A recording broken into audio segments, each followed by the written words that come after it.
Now, let's turn to the issues of the day. From the stark choice for Nigerians between the closely fighting front-runners in the 2023 election to the chaotic gyrations in the PDP and what appear to be hints of divisions within the Afenifere social-cultural organization about which candidate to support, not to mention the challenges that appear to be facing the Labour Party. Amid strained public services, rising unemployment, untrammeled insecurity, and an economy in crisis, will 2023 be the dawn of a new political era in Nigeria with a significant sense of change? Or will we just keep on letting our people go to waste? Is this perhaps the time for us to have a new way of approaching political leadership instead of relying on the old, irrespective of which party gets to win the ballot? Is this the time for a new proposal that will make this country stronger, not weaker? A new shining light in Nigeria that will transform this country for the better? Or are we already seeing indications that this is quite simply not to be? Will 2023 be our resurrection, or just another year in which we are yet again buried alive? Well, for more on the crisis and the opportunities, and to help us summarize the key issues of the day, I'm joined now in the studio by the political commentator, public affairs analyst, and former presidential election spokesman for the People's Democratic Party, or PDP, Kassim Afegbua. Thank you so much for coming in. Thank you very much, Charles. That was a wonderful intro. Well, thank you very much. But we had to put up a good intro because you're sitting here.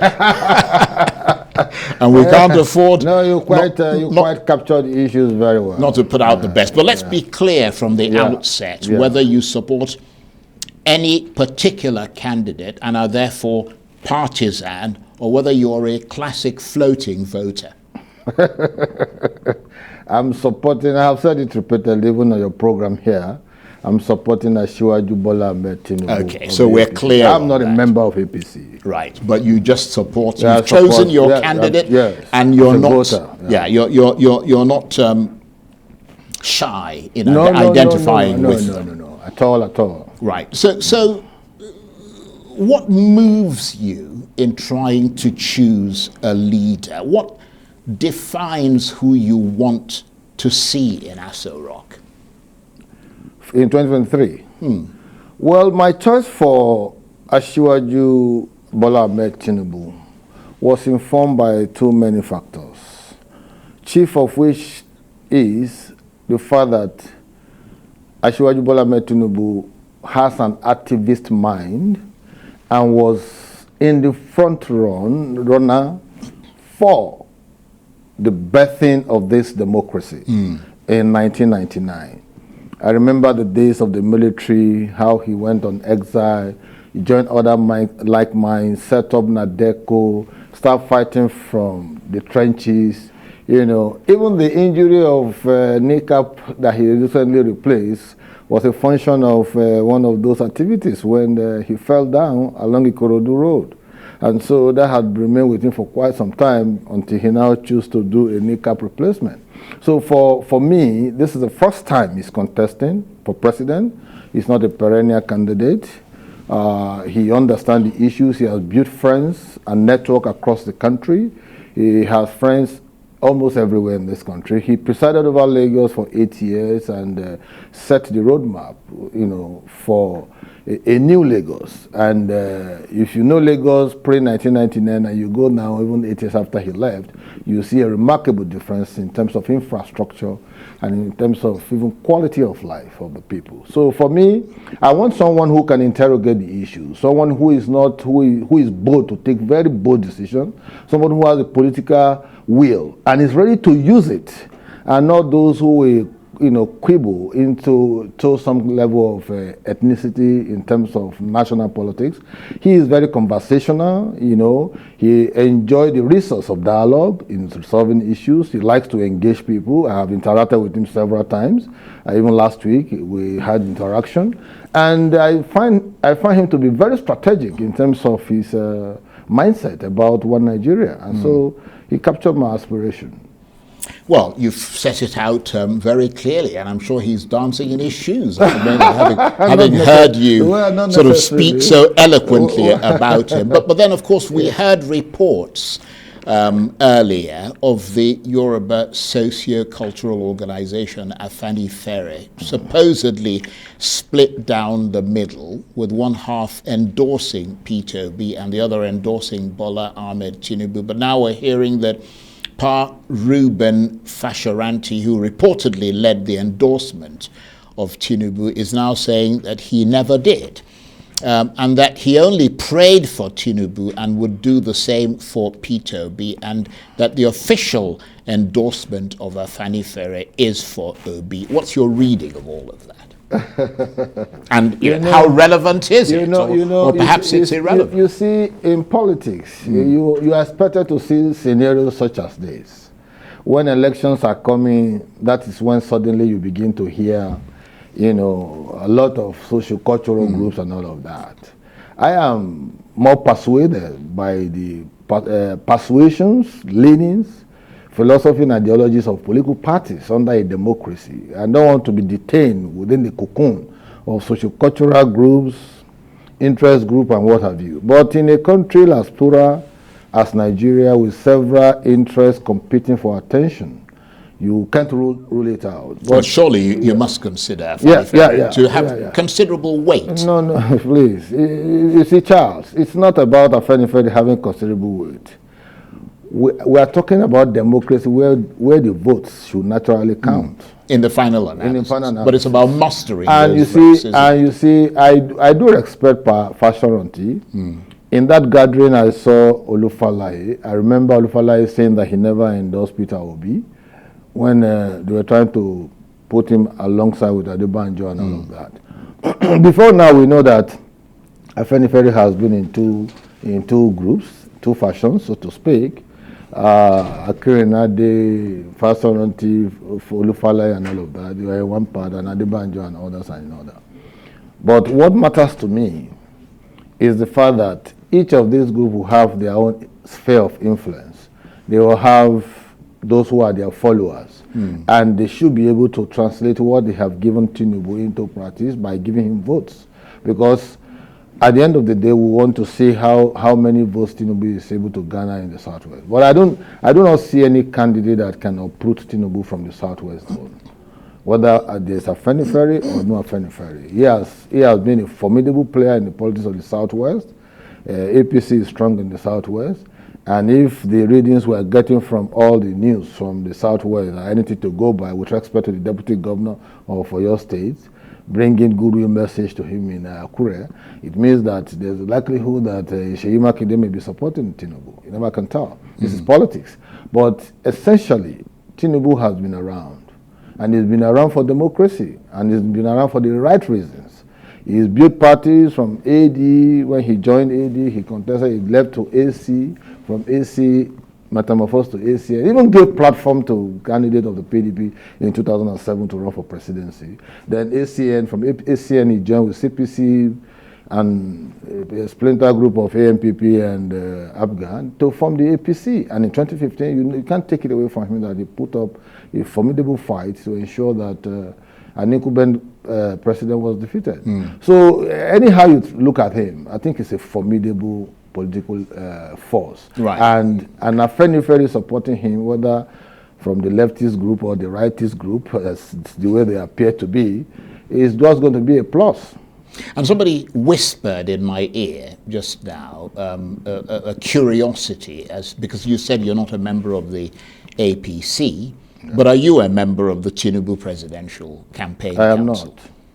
So you're unequivocally not? I'm not. So you're basically out on a limb by yourself? Yeah, I'm just on my own. I run my small media office. That's it. Right. But I'm a voter. Right. And I have those who are going to vote for me in my little community of Afegbua. Well, you certainly are a voter. Yeah. But since you mentioned Peter Obi, let's turn to him, the Labour Party's presidential candidate. What's your, perhaps I should say, predictable assessment of how his surprise performance in this race is affecting the campaign so far? Well, my impression of Peter Obi will be different from that of quite a number of persons. People are expecting to see a surprise from a Peter Obi in the 2023 election. I don't see it that way.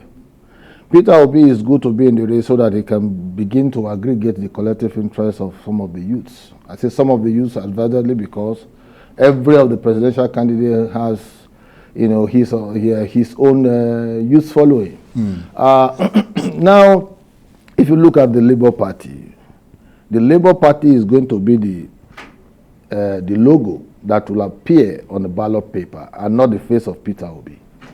So the Labour Party today, as we speak, is not too popular.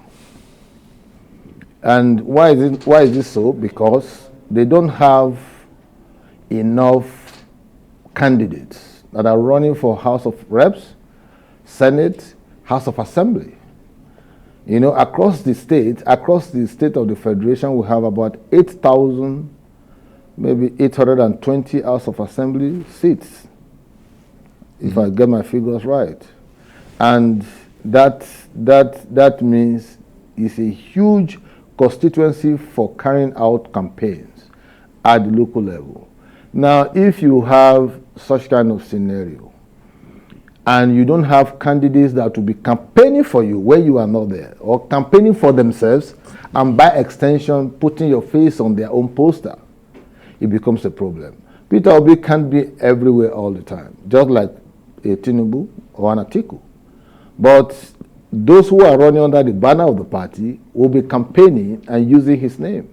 But in a situation where you don't have, like in Zamfara State, I don't think they have any candidate for House of Reps. Well, I don't know, so yeah, I can't be sure I'm telling you, Right. and Zamfara State is there, even Kano State and all that. No, I know they're not fielding candidates everywhere. Peter Obi can go on the streets and campaign and all of that. Elections are beyond the gathering of crowds. That's the truth. Because like in my community, if I'm going to vote on that day, as we speak now, there is no Labour Party candidate for House of Assembly, House of Reps, in my constituency. So who is going to be in the polling unit monitoring votes for Peter Obi? Well, they have said, and I don't speak on their behalf, but they said they've got their own network of supporters across the entire country.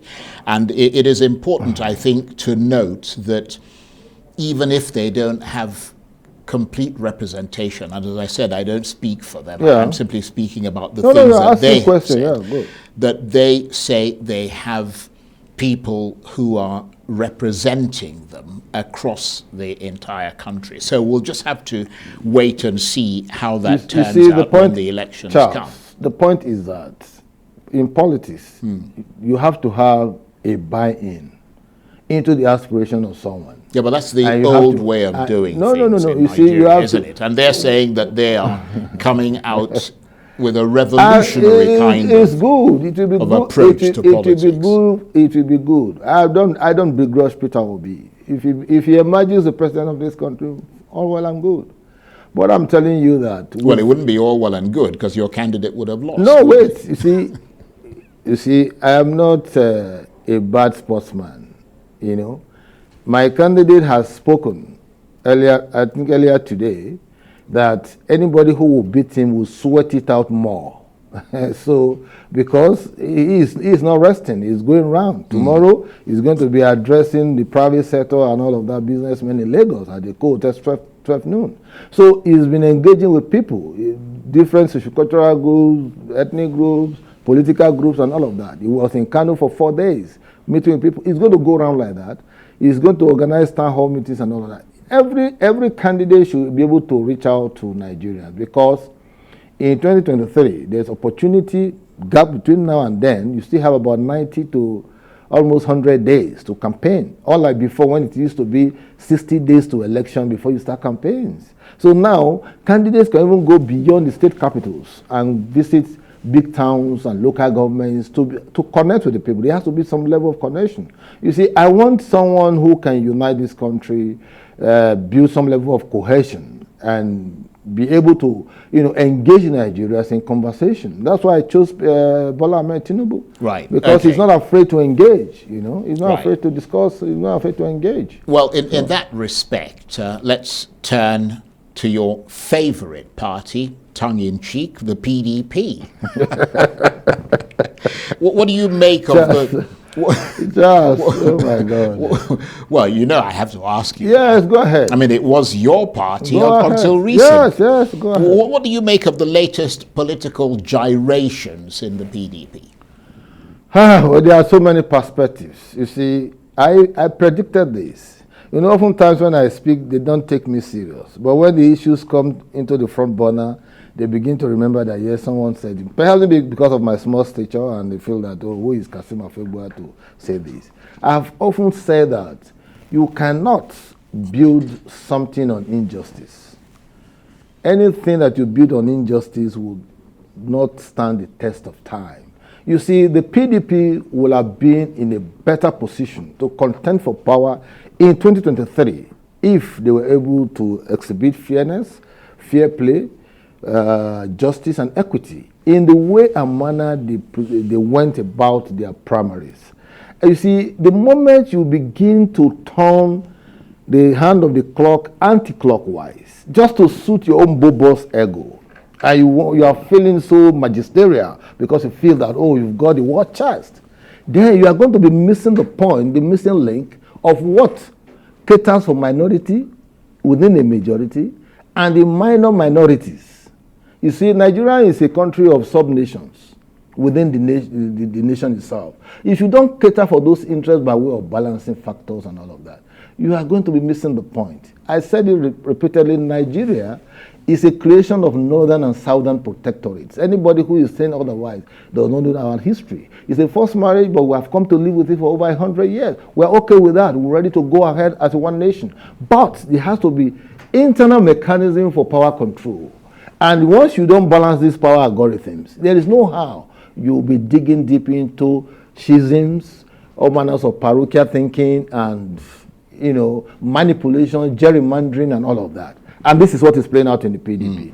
So for as long as that was done and the ticket was ceded to a northern candidate, it also defeated the notion, very altruistic notion, of the governors of APC, 14 of them that rose from a meeting and said, no, Mr. President, let us allow the southern, our brothers from the south to succeed you as president so that we can balance the equation in the country. Yeah, but there are people who make the argument that that concession to the South, if you're really looking at the principles of justice, should have gone to the Southeast rather than the Southwest. Okay, now... I mean, if that is the principle, wait you now, see what I good mean? question. Yeah. But when I mentioned North, I didn't mention Northwest, Northeast, North Central. Yeah, no, I know you did. Yes, I did. So, but I mentioned Northern Protectorate, Southern Protectorate. But the overriding principle was the principle of justice. Fine. Listen. So if that is the principle, then you'd have to break it down further. Fine. Yeah. Charles, the entire Southern axis were allowed opportunity to contest. Every candidate aspirant from all the three geopolitical zones participated. Southeast, South-South, Southwest. That caters for the interest of the South. If you are now talking about microzoning to Southeast, that should ordinarily be the internal mechanism and workings of the party, the APC. But those Southern and Southeast aspirants, I didn't see them as working as a body, to push an aspiration. Because in politics, you need to negotiate constructively. You need to deliberately and consciously take decisions so that you can bury your own interest if you know it's not going to advance the cause of the region and support someone who has a better edge.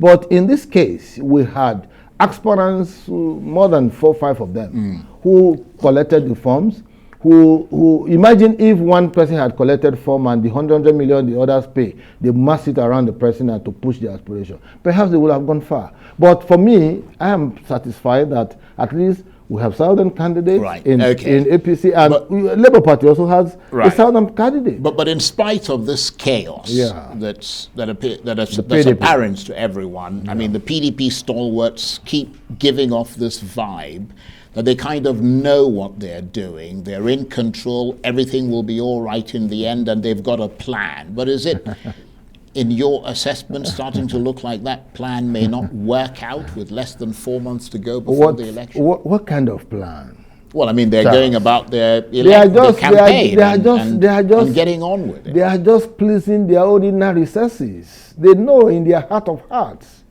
that the PDP is set for implosion. You see, you underrate certain persons, certain forces at your own peril.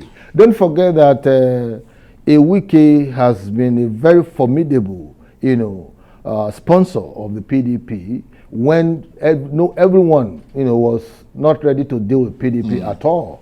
After the 2015 election, PDP was like a rejected orphan, left alone, under the rain, despite the umbrella. The umbrella was punctured everywhere. It took the likes of Wike and others to rally around like minds. And don't forget that Atiku was in APC. Don't forget that Dino Melaye was in APC. Don't forget that Tambuwa was in APC. Saraki was in APC.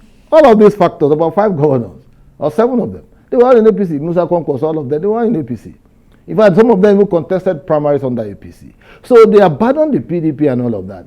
But for the organic nature of PDP, after Wike was able to rally the party together, brought on board an executive and all of that with other like minds, that Atiku Abubakar now found it, worthy and attractive. If you go down memory lane and listen to the statement credited to Atiku, at some point he said PDP was beyond redemption. That there's no saving PDP at all. It's beyond redemption. And Atiku did not just donate resources to APC to defeat PDP. He also donated his spokesman, Garba Shehu, who later became the spokesman to the president. So I'm just telling you that our own politics is evolving, we know. But for leaders at their level, they should be able to stay put with their philosophy or ideology and be able to, cultivate a path for younger ones like us who are coming so that we can emulate them. But when they start defecting from here to there and all of that, it becomes a problem even for their own person in terms of us believing what they say. Let's move away from that briefly because we've got just very little time left. And one of the big issues in this campaign is, of course, insecurity. We're in Abuja, where there have been different messages coming from the Nigerian government and Western nations with regard to the recent security alert. Here, the IG of police being almost emotive and defensive in his response. He called it fake news, but at the same time admitted that he was not pre-informed. It's all a bit of a mess on both sides, isn't it? It is, Charles. It's quite unfortunate that we are going through this. But let me also say that for nations, for countries, for you to get your security architecture right, you must involve people. You must involve institutions. You must, explore the resource of intelligence gathering. You must be able to, decipher at some point in time what you are getting from your own sources and the other independent sources that may be healthy and working for you in taking proactive measure. I don't want us to have a situation where we'll be reacting to insecurity situations when the act has been committed before you start running helter-skelter to rally around people and all of that. When the Americans were given this indication, particularly the 5 countries, America, France, UK, Canada, and Germany, when they were given this scenario, I expected, the government of the day to parley with them and exchange ideas. There are things they are saying because they are not flippant. They have gadgets, they have equipment, because in this era of technology, you can deploy all manners to get information. Don't forget that American came around our border to secure a kidnapped Philip, an American, and put him in a SEAL operation. So if they have that kind of capability, you as a developing country with your gadgets that are almost like Stone Age. Let me put it that way. Not that they are Stone Age. Right. You need to reach out to them. Okay. You need to compare notes. You need to compare notes and all of that. But the statement that came out from what's it called, Lai Mohammed, was quite unprofessional. Right. As a communicator, you need to speak to resonate hope for the people in a situation of almost hopelessness. You need to continue to assure the people, rather than the IG calling the news fake news. What I would do if I was in shoes was to tell the Americans, to thank them for the information and tell them that they are going to walk around the clock to see where there are loopholes so that they can plug them on. Well, that's an interesting note to end on, because we're going to devote quite a bit of time coming up now to the issue, to that particular issue. But Kassim Afegbua, it's always brilliant talking with you. Thank you. And thank you so much for coming in. And he is, of course, the political commentator and public affairs analyst. Thank you ever so much. It's a pleasure, Charles.